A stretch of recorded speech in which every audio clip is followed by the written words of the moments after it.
You ever get the feeling someone's watching you?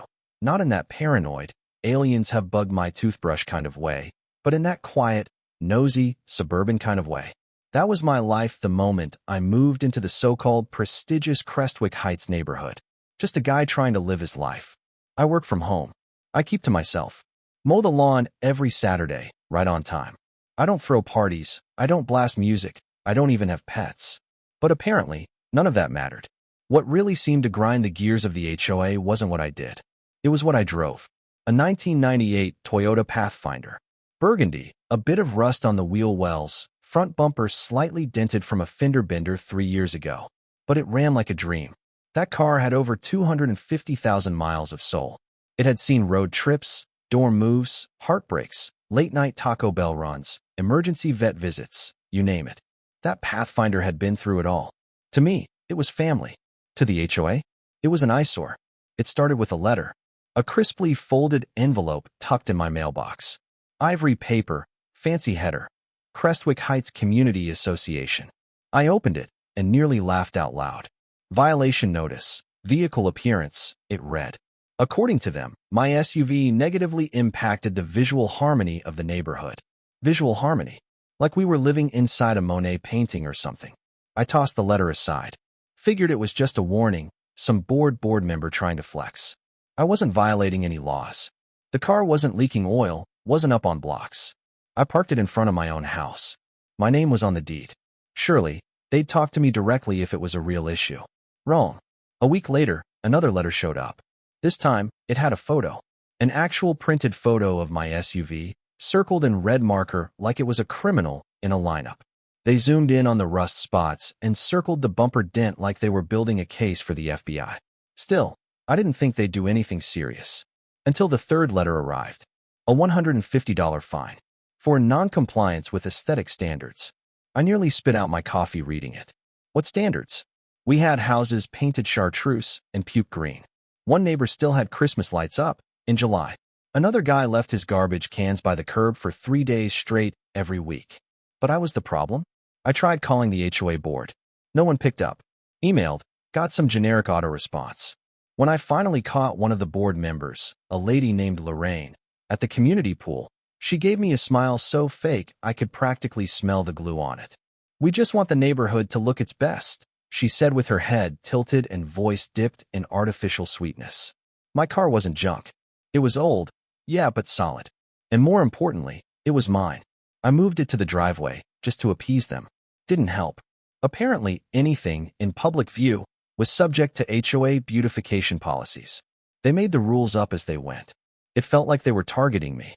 Then one day, I overheard Everett Kensington, the unofficial enforcer of the HOA, a guy who wore a sweater vest while walking his toy poodle, saying, "She refuses to get a new car. If she cared about the community, she'd invest in something respectable." Respectable. That word triggered something in me. Who defines what's respectable? A man with a poodle and a bow tie?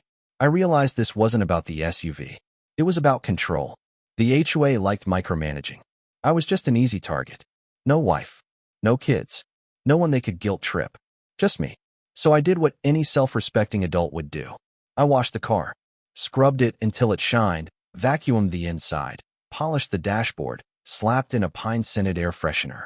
Then I parked it right back where it always had been, in front of my house. Legal. Mine. 2 days later, another letter. This time, a warning. Remove the vehicle within 72 hours, or they'd take action under neighborhood bylaws. They were serious.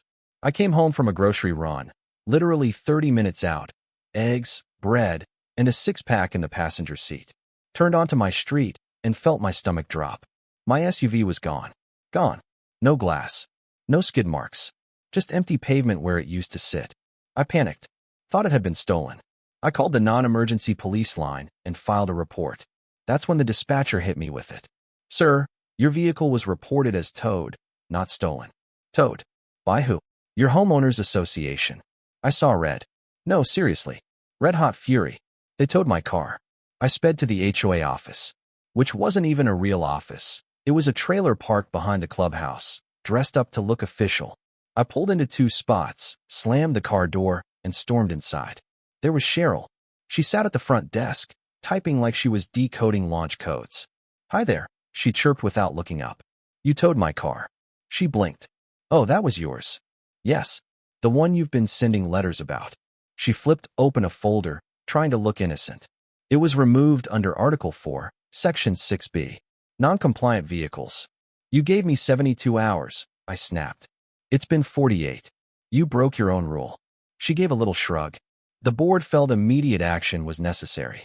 You didn't just tow a car, I said, stepping closer. You erased a part of my life. If you continue to raise your voice, she said sharply, I'll have to ask you to leave. I walked out before I said something that would have landed me in jail. But I wasn't done. The impound lot was a nightmare. $385 to get it back. The Pathfinder looked like it had been jailed. Orange sticker on the windshield. A note taped to the glass. Visually disruptive, as per HOA board. Visually disruptive? I paid the fee because I needed my car. But that was the moment I stopped being just another compliant resident. That was the moment I became something else. Determined. I started researching, and I found something interesting.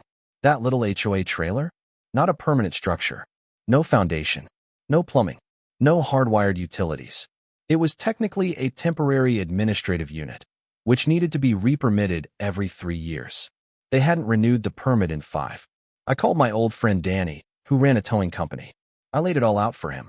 You want me to tow their office? Legally. With paperwork. Just like they did to me. He laughed. You're serious. Dead serious. I filed a report with the county. Reported the trailer as an unauthorized structure.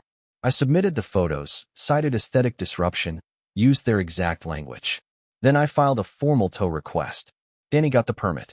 And on a clear Thursday morning, Danny rolled up with a full crew in a flatbed truck. Cheryl came outside holding a coffee. She dropped the cup. What are you doing? She shrieked. Removing this structure, Danny said calmly. In compliance with county code. I walked up behind him. Don't worry, I said. You have 72 hours. The trailer was hoisted up, groaning like a defeated beast, and driven off the property. The neighborhood watched. Some clapped. Some cheered. Kids filmed it on their phones. And then the real fun began. That afternoon, my doorbell rang. A line of neighbors, people I barely knew, came to thank me. Mr. Morales, 2 streets over, said, You're a hero. I got fined for wind chimes once. Wind chimes. Denise, who lived next to the park, said they fined her for non-regulation mulch color. What even is regulation mulch? Turns out, everyone had stories. I wasn't alone. The HOA called an emergency meeting. The pool house overflowed with residents. Cheryl tried to play victim. This unauthorized action has disrupted the community. Lawful, I interrupted. Backed by county code. Got the paperwork if you want it. Then Mr. Jenkins, an old vet who never said much, stood up. I moved to dissolve the HOA board and hold a re-election. Silence. Then applause. Denise had brought the bylaws. If quorum is met, a vote can be called, she said. We had quorum. Clipboards were passed around. Signatures collected. The crowd had turned. Cheryl's face looked like it had aged 10 years in 5 minutes. But it didn't end there. A week later, a guy approached me in a hoodie. Late 20s. You're the Pathfinder guy? Yeah. He showed me a screenshot of an email. From Cheryl, instructing the board to tow my car before the 72-hour period ended. Her exact words, legally gray, but it sends a message. He used to work IT for the HOA. Couldn't speak out before. But now people were standing up. I brought the email to the lawyer helping Denise. We filed a formal complaint. 2 weeks later, Cheryl resigned. No speech. No drama. Just a short email. Gone. The other board members? They dropped out too. The special election drew over 80% voter turnout. Unheard of. The new board? Normal people. Fair. Transparent. Respectful. And me? I didn't run. I didn't need to. But the story didn't end there. People from other neighborhoods started reaching out. Facebook. Email. Even handwritten letters. Stories of lawn fines, banned garden statues, fines for garage doors painted the wrong shade of beige. I started a simple website. A channel. Called it HOA Justice. Posted my story. Shared resources. Taught people how to read their bylaws. How to fight back. The Pathfinder? It still runs. Still parked in my driveway. Still not respectable. But absolutely legendary.